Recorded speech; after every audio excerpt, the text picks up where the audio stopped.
Hey guys, this is Casby with Tech, and today I'm taking a look at the Kerbal Operating System mod. This is a mod for Kerbal Space Program which allows you to write code to, control your vehicle. And it's a really cool mod, and I thought what it would be best for would be landing rockets. If you watch my Road to Colonization series, you'll know that I love to land my rockets so that I can get them back and get the money back, but I always land them on parachutes, and sometimes parachutes and engines, and that's not very cool and not very precise, and it means I can probably never land them on a drone ship. So today, I'm going to attempt to marshal my coding powers to land a rocket on a drone ship. So what do we have here? Well, this is the Starlight 1 rocket from my Road to Colonization series, and it's tricked out a little bit with the Kerbal Reusability expansion mod, which adds those landing legs and grid fins. So we're currently launching with a little piece of code I wrote which just does a basic launch, does a couple of little turns, not too fluid, but it basically works. And then we're gonna decouple the first stage and stay with it because we can't follow the second stage into orbit because we need to follow this all the way down. And we're going to activate the lander program so that it can hopefully go and land. Now this is just the first attempt with code that basically works. And then, yeah, I mean, it basically launches and it basically lands. And we're going to go from here, refine it, and eventually bring it down to a landing on a drone ship. So we're going to come down and the lander program will hopefully touch down safely on the ocean, or will attempt to. You can see we loaded into a drone ship. That was just a barge I was kind of working with, and that's what we'll be trying to land on at some point. But for now we're just seeing if it lands at all. So the first stage of landing is just firing up the engines until we slow down to about 5 meters per second, and the second stage is trying to just land it gently on the ocean. But you can see it's swaying around too much. Now this is chasing the retrograde marker, which means it sways a lot and crashes into the ocean. Now, chasing the retrograde marker is fine when you're going very fast. When you're going slowly, it moves around too much, and that's not a good idea. So I changed it very slightly so that when it's lower speeds, it just points upward, not retrograde. So I'll just open up this little code editor. You can write the code in just like Notepad or something, or Notepad++, which is much better, but in the game you have this. So here I'm just adding a line of code that when it gets slower, it points upward, not retrograde. Annoyingly, there's no tabs in this editor, so you have to use spaces, which is just the morally wrong way of writing code. But yes, you can get a bit of a look at the code now. It's actually quite nice in Kerbal Operating System. It's kind of almost in English, which makes it very easy to learn if you're quite new to it. I personally am not a massive fan of that because I'm more of a C programmer, an assembly programmer, that kind of thing, so I like it to look nothing like English. But still, that's what it looks like in Kerbal Operating System. And this code will be linked in the description somewhere, maybe on GitHub or just for download. But anyway, now that we've got that all set up, let's see if it lands a little better. So we'll follow it back down, and hopefully this will land more successfully.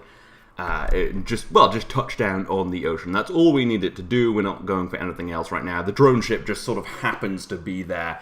That was just from earlier tests. But anyway, yes, now we're coming down. The engine fires up, slowing us down, and then it points upward, fires its engine, and now we're descending fairly slowly at about 3 meters per second, which is pretty good. Yeah, this looks like it's worked quite nicely.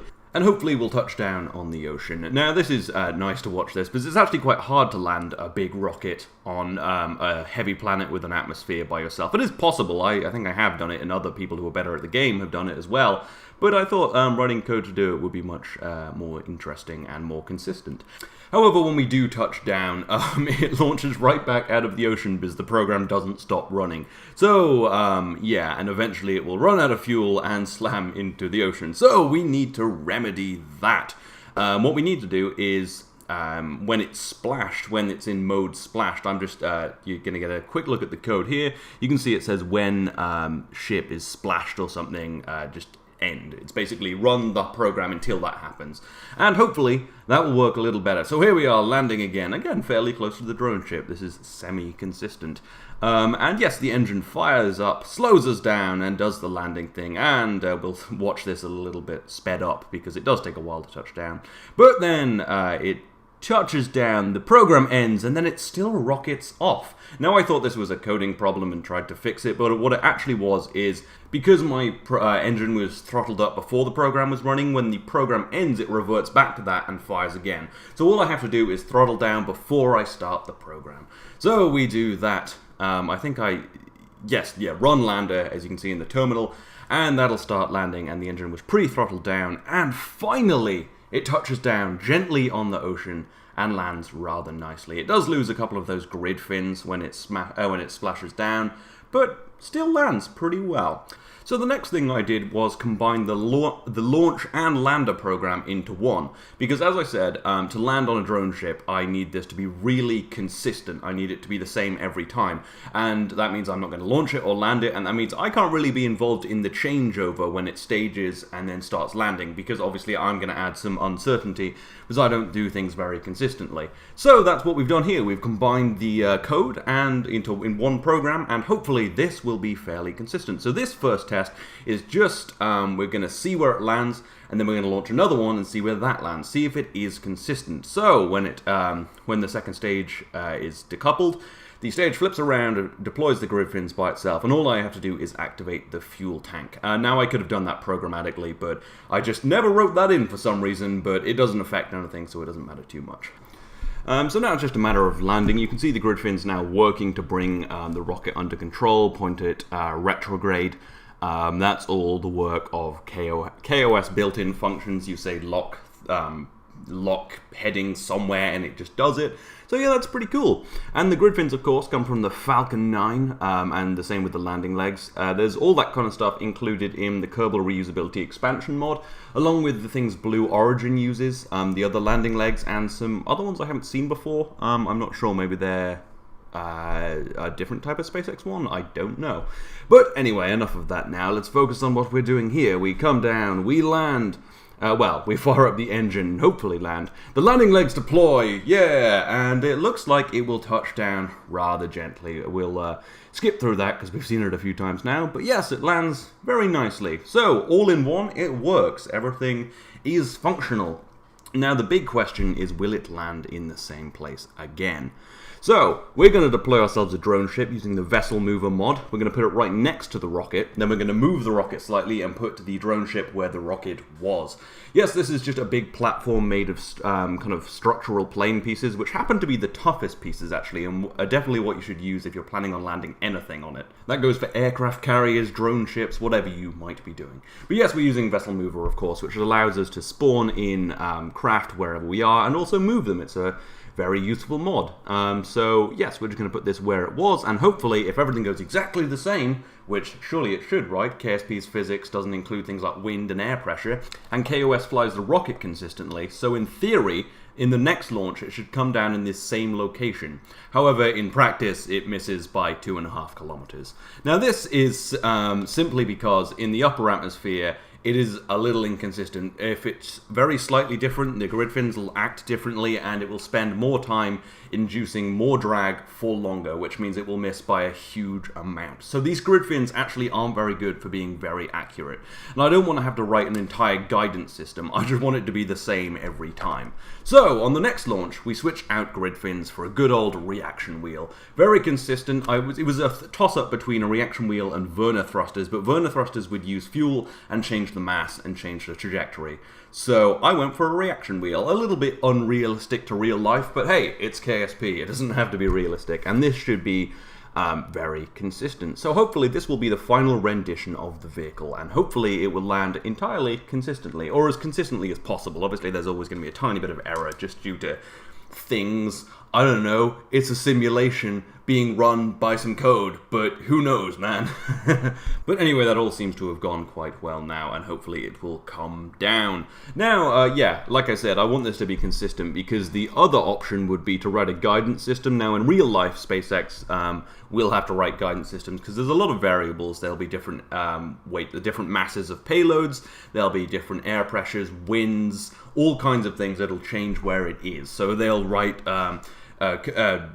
so their rockets will be flying a guidance system that uses GPS and communicates with the barge to land in the correct position. But that would make this take quite a while. But I could see how I probably could do it, but that wasn't what I wanted to do today.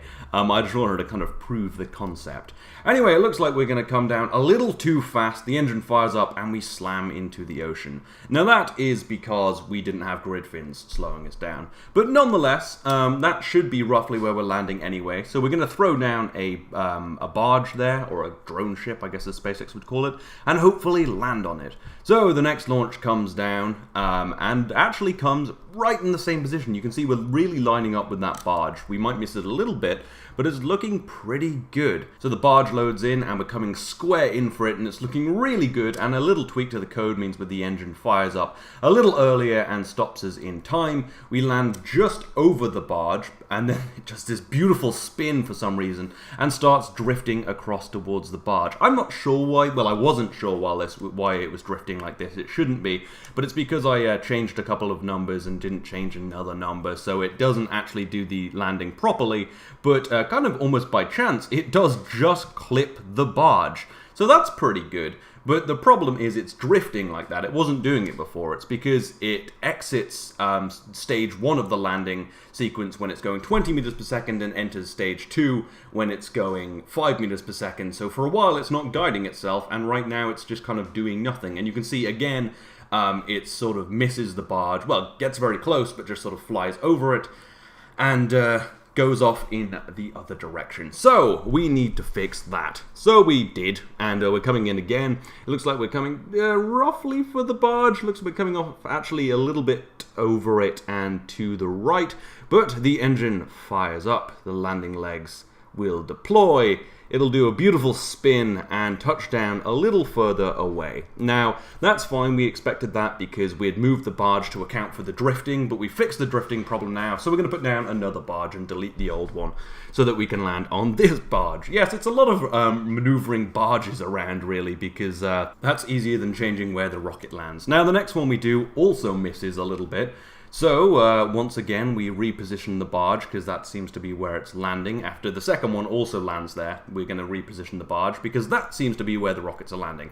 So, yes, we reposition the barge, and all should be set in. The barge is in the right place, the landing sequence works, the launch sequence works, everything should be good. So we launch the Starlight 1, hopefully for the last time, for its final launch, and hopefully it will land that first stage on the barge, just like SpaceX, with the help of some trusty code. So we're going to watch this launch now at 4 times time accelerated, of course, otherwise it would take a little long, and hopefully it will all work out. So now we just need to finish the launch sequence before the landing begins. Now this rocket obviously doesn't really look much like a Falcon 9, but if you've watched my Road to Colonization series, you'll know that this is a rocket I use very frequently. It's called the Starlight 1, and it's my lightest rocket, and could definitely benefit most from landing like this, because carrying parachutes and like enough fuel for dumb old me to use, it adds a lot of mass, and yeah, so it would make sense to use this, even if I wasn't going for really precise landings, as, you know, that would be quite difficult. You know, it's still just touching down on the ocean is what it does now, and it would improve that. But anyway, let's just watch this fall in now. We're pretty damn sure that it will land right where it, well, right where the other rockets have been landing, because we've had like probably 6 landings there. You can see all the debris from all the failures. So we know it should be landing right there, but will it hit the barge? And will it hit it gently enough that it won't explode? So here we are, coming in just over the barge. The engine's null velocity, the landing legs deploy, the rocket spins in the just beautiful manner that kOS adds for some reason, and it starts to drift downwards and slightly to the right, and it looks like, oh my god, it will indeed touch down on the drone ship. There we go, the rocket is down. That is so damn beautiful. When I saw this, when I actually was doing it while I was recording it, I got up and celebrated. It's just so awesome to actually land a rocket on a barge. It's something I've never done. I know some people have actually done it without the use of Kerbal Operating System, but writing code to achieve something is one of the greatest feelings. And when you can do it in like Kerbal Space Program, it's like the 2 best things in the world combined. It's fantastic. If you like Kerbal Space Program and are interested in coding or both or whatever, it's a great way to, you know, have some fun with it or learn it actually. I reckon this is how you should teach kids to code. I mean, you know, make them land rockets. But anyway, yeah, I've had a massive amount of fun with this. It really was a lot of fun. And Kerbal Operating System is great. I mean, as I said, the language is fairly English, and I'm not a big fan of that personally, but it's really easy to learn if you're interested in it. It's also not structured like most programming languages. It's clearly very well set up for Kerbal Space Program, and it's just, yeah, a lot of fun. Anyway, though, I hope you've enjoyed this. I know I certainly did.